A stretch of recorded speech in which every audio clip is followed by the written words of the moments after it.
Friends, welcome back to my channel. मैं ज्योति स्वागत करती हूँ आप सभी का। कैसे हो आप सभी? आई होप कि आप सभी बहुत बढ़िया होंगे और हम भी ठीक है।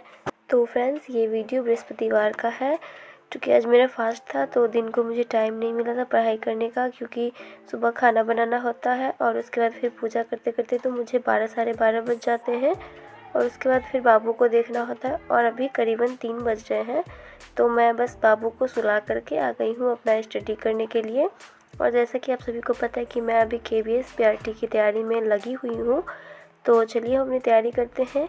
तो सबसे पहले मैंने यहाँ पे टाइमर सेट कर लिया है, क्योंकि मैं यहाँ आज 3 बजे पढ़ाई करने के लिए बैठी हूँ।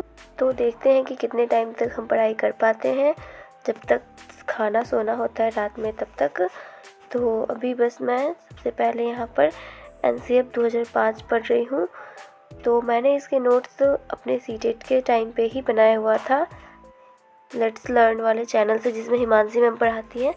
और ये NCF का नोट्स मेरा बहुत ही अच्छा है। इससे ना मुझे CTET के टाइम पे बहुत ही हेल्प हुआ था। हिमांशी मैम सच में बहुत ही अच्छा पढ़ाती है, उनसे बेस्ट तो कोई हो ही नहीं सकता पेडागोजी के लिए खास करके। और अभी देखिए करीबन 1.25 घंटे ही हुए थे, तो बाबू यहाँ पे उठ चुका है। तो चलते हैं बाबू को बाबू पहले क्या देख लेते खाइएगा? हैं। तो पहले बाबू को कुछ खिला देते हैं, उसके बाद फिर अपनी स्टडी कंटिन्यू करेंगे। और अभी उठने के बाद देख सकते हैं कैसे पापा के साथ मस्ती कर रहा क्या है। खाएगा बेटा? तो चलते हैं अभी हम। जल्दी बताओ।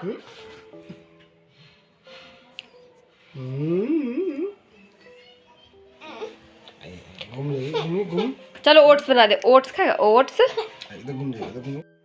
तो अभी हम आ गए हैं नीचे किचन में, बाबू के लिए ओट्स बनाना था और अभी बाबू उठ करके अपने पापा के साथ ही खेल रहा था। तब तक हम जल्दी से बना लेते हैं और फिर उसके पापा उसको खिला देंगे, तो फिर हम फ्री हो जाएंगे, क्योंकि मेरा काम होता है सिर्फ बनाना और बाबू खाता है सिर्फ अपने पापा से ही। तो अभी हम जल्दी जल्दी से ओट्स बना लेते हैं और हम बाबू के लिए यहाँ पे मीठा वाला ओट्स बना रहे हैं दूध के साथ। बाबू को वही ज़्यादा पसंद आता है, वो नमकीन वाला ओट्स नहीं खाता है, अच्छा भी नहीं लगता है उसको, शायद इसलिए नहीं खाता होगा। तो अभी हम जल्दी जल्दी से बना लेते हैं। और अभी यहाँ पे देखिए बाबू आ चुका है अपने पापा के साथ नीचे, क्योंकि उसको भूख भी बहुत ज़ोरों से लगी थी, तो जल्दी जल्दी खेल करके आ गया है। और यहाँ पे मेरा ओट्स भी बन के हो गया है तैयार। तो हम बर्तन को रख देते हैं गीला करके और फिर बाबू को इसके पापा खिला देंगे और फिर हम आ गए हैं चाय लेकर के अपना फिर से अपना स्टडी कंटिन्यू करने के लिए। तो चाय पीने के बाद होता क्या है ना कि थोड़ा सा माइंड फ्रेश हो जाता है और फिर पढ़ाई में भी मन लगने लगता है। मेरा तो यही आदत है, कुछ भी होता है तो मुझे तो सबसे पहले चाय ही चाहिए होता है। तो इसलिए हम अपना चाय लेकर के आ गए हैं और मैंने NCF लगभग 1.25 घंटे तक पढ़ लिया था। तो मैं हर दिन रिवीजन करती हूँ, क्योंकि मेरे पेडागोजी के नोट्स ना बहुत पहले से ही रेडी हैं। और अभी मैं यहाँ पे पढ़ रही हूँ KVS सिलेबस पार्ट 3 का जो CDP पेडागोजी वाला चैप्टर है ना, बस मैं उसको ही अभी रिवाइज कर रही हूँ। और ये पेडागोजी का नोट्स भी मैंने हिमांशी मैम के प्रीवियस ईयर वाले KVS का जो बैच था ना, मैंने उससे बनाए हुए हैं। बहुत ही अच्छा ये भी मेरा नोट्स है। तो अभी मैम जो अपने चैनल पे स्टार्ट करी हुई है दूसरे वाले चैनल पे, तो वो यहीं से सारा पढ़ाती है जिसे मैंने नोट किया हुआ है, तो मैं नहीं देखती उनका अभी फ़िलहाल वाला वीडियो। तो मैं पहले वाले से ही पढ़ती हूँ जो मैंने नोट किए हुए हैं। बहुत ही अच्छा है, आप लोग भी चाहो तो उनसे तैयारी कर सकते हो। वो तो CDP की क्वीन ही कहलाती है, बहुत अच्छा सच में पढ़ाती हैं। और जैसा कि आप सभी को पता है कि पेडागोजी 60 मार्क्स के आने वाले हैं, तो पेडागोजी के लिए थोड़ा ज़्यादा टाइम देना चाहिए, क्योंकि इसमें समझ में आते नहीं रहते। अगर आपको जो 4 ऑप्शन दिखेंगे ना, वो आपको चारों के चारों ही सही लगेंगे, बट उसमें कन्फ्यूज़न बहुत ही ज़्यादा होता है। तो इसलिए मैं CDP पेडागोजी का थोड़ा ज़्यादा रिवाइज़ करती हूँ। और अभी 2.5 घंटे हो चुके थे, तो जैसा कि मेरा फास्ट था तो सांझ बत्ती देने का टाइम हो चुका था, तो बस मैं अभी आ गई हूँ सांझ बत्ती देने के लिए। और इसके बाद हम जाएंगे अपना खाना बनाने, जो कि मैं फास्ट में ना एक टाइम अन्न वाला फास्टिंग करती हूँ। मैं वो फलाहारी फ्रूट वाला नहीं करती, क्योंकि बाबू को सर्दी लग जाता है जल्दी, इसी वजह से थोड़ा बाबू को ध्यान में रखते हुए करना पड़ता है सब कुछ। तो बस मैं यहाँ पे अभी सूजी का हलवा बना रही हूँ और साथ में मैं पराठा बना लूँगी। और जब भी पढ़ाई करने बैठो ना, तो बीच में बिल्कुल भी उठने का मन नहीं करता। ये तो आज मुझे फास्टिंग का खाना भी बनाना था, इसलिए तो मैं उठ करके बनाने भी आ गई। नहीं तो मुझे पढ़ाई के बीच में डिस्टर्ब अपने आप को करना भी बहुत बुरा लगता है, बहुत ज़्यादा गुस्सा आता है, बट क्या कर सकते हैं, काम तो साथ में करना ही पड़ता है। और फिर घर के काम बच्चों को देखते हुए भी अपनी पढ़ाई करनी पड़ती है। नहीं तो हमें अगर किसी भी चीज़ को स्किप करना होता है तो हम सबसे पहले अपनी पढ़ाई को स्किप करते हैं बच्चे और काम को लेकर के। यही तो होता है हम हाउसवाइफ का रूटीन कि पहले घर और काम देखो, उसके बाद अपना पढ़ाई, फिर या फिर अपने लिए टाइम निकालो या न मत निकालो, पढ़ाई करो या ना करो, उससे किसी को कोई फ़र्क नहीं पड़ने वाला है, बस काम होना चाहिए। लेकिन हमें अपने सूझबूझ और अपने दिमाग से काम करना होता है, हर चीज़ को एक साथ मैनेज करना होता है, पढ़ाई, घर और बच्चे सब कुछ।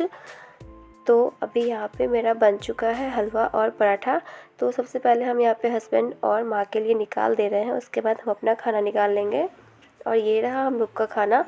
तो चलते हैं हम खाने और फिर मिलते हैं आप लोगों से खाने के बाद। तो यहाँ पे हम अपना फलाहार करके आ गए हैं खाना बनाने के लिए, डिनर। तो यहाँ डिनर में आज मेरा बन रहा है आलू और सीम की भुजिया और साथ में रोटी है। वैसे तो फास्टिंग में खाना बनाने का मन नहीं करता है, बट क्या कर सकते हैं, काम तो करना ही पड़ेगा। तो अभी हम फटाफट से खाना बना लेते हैं। और रात के टाइम पे ना ज़्यादा हैवी खाना बनाने का मन भी नहीं करता और खाने का भी मन नहीं करता, तो बस इसलिए हम बहुत ही हल्का और सिंपल जल्दी से बन जाने वाला खाना बना रहे हैं, भुजिया और रोटी। तो भुजिया बनाने में ना ज़्यादा टाइम भी नहीं लगता है, तो हम बना लेते हैं यहाँ पे फटाफट से अपना खाना। और तब तक आप लोग भी अपना खाना बना लो या फिर कोई काम कर लो। तो यहाँ पे अभी हम खाना बनाने के बाद आ चुके हैं ऊपर। और ये कपड़े ना 2 दिनों से रखे हुए थे, जो सुखाते हैं ना कपड़े, उनको ना मुझे फ़ोल्ड करने का मन नहीं करते रहता। बस मैं 2 दिनों तक इसको जमा कर लेती हूँ, फिर मैं एक बार बैठ करके फ़ोल्ड कर देती हूँ। तो ये 2 दिनों के कपड़े थे, तो बस मैं इसको बैठ करके फ़ोल्ड कर रही हूँ। और साथ में पीछे देख सकते हैं कि बाबू भी खेल रहा है। इतना ज़्यादा बदमाश है ना कि क्या बताएं, बट बहुत क्यूट भी है। मुझे तो कभी कभी गुस्सा भी आ जाता है, बट इसके पापा इसको कभी नहीं डांटते हैं, कितना भी बदमाशी कर ले, परेशान कर ले। तो बस हम जल्दी जल्दी से यहाँ कपड़ा फोल्ड कर ले रहे हैं और साथ में बाबू के साथ थोड़ा बहुत खेल भी ले रहे हैं। तो फिर कपड़ा फोल्ड करने के बाद हम आ गए अपनी कंटिन्यू स्टडी करने के लिए। तो अभी मैंने जो पेडागोजी वाला एंड किया था ना, जहाँ से मैं उसको वहीं से स्टार्ट करूँगी। तो 2 घंटा 37 सेकंड पे मैंने स्टॉप किया था, फिर मैंने यहाँ से ही स्टार्ट किया है। तो अभी भी मैं पेडागोजी का ही रिवीजन करूँगी, क्योंकि ये बहुत बड़ा नोट्स है। तो इसको मैं जितना ज़्यादा रिवाइज़ करती हूँ, मुझे उतना ज़्यादा ये याद रहता है। और रिवीज़न तो बहुत ही अच्छी बात है, अगर आपने पहले से पढ़ा हुआ अगर उसको एक बार रिवाइज़ कर लो तो वो बहुत ही जल्दी आपके माइंड में सेट हो जाता है। तो बस मैं अभी वही यहाँ पे पढ़ रही हूँ। और इसके बाद ना फिर मुझे पढ़ने थे करंट अफेयर्स, तो मैं इसके बाद पढ़ूँगी करंट अफेयर्स, क्योंकि मुझे करंट अफेयर ना फ़ोन से पढ़ना होता है, मैं उसके नोट्स नहीं बनाती हूँ। नोट्स कितने का बनाए, परेशान हो जाते हैं बिल्कुल नोट्स बना बना करके। तो मैं मोबाइल से ही करंट अफेयर्स को पढ़ लेती हूँ, जो कि बहुत ही अच्छा होता है। और करंट अफेयर्स भी एक बार आप देखो ना तो लगभग याद हो ही जाते हैं। तो अभी 4 घंटा 25 मिनट हो चुके हैं, तो मैंने बीच में 1 घंटा करंट अफेयर्स पे अपना टाइम दे दिया था। फिर मैं यहाँ पे पेडागोजी ही पढ़ रही हूँ। तो फिर अभी हो गए हैं 4.5 घंटे लगभग। तो इतना घर का काम, फिर बाबू को देखते हुए और इतना लेट से पढ़ाई स्टार्ट करने के बाद भी 4.5 घंटा जब मैं टाइम दे सकती हूँ, तो आप लोग भी तो ज़रूर ही दे सकते हो। तो करते हैं अपने ब्लॉग का एंड यहीं पे। आई होप कि आप सभी को बहुत अच्छा लगा हो। अगर अच्छा लगा हो तो लाइक शेयर सब्सक्राइब करना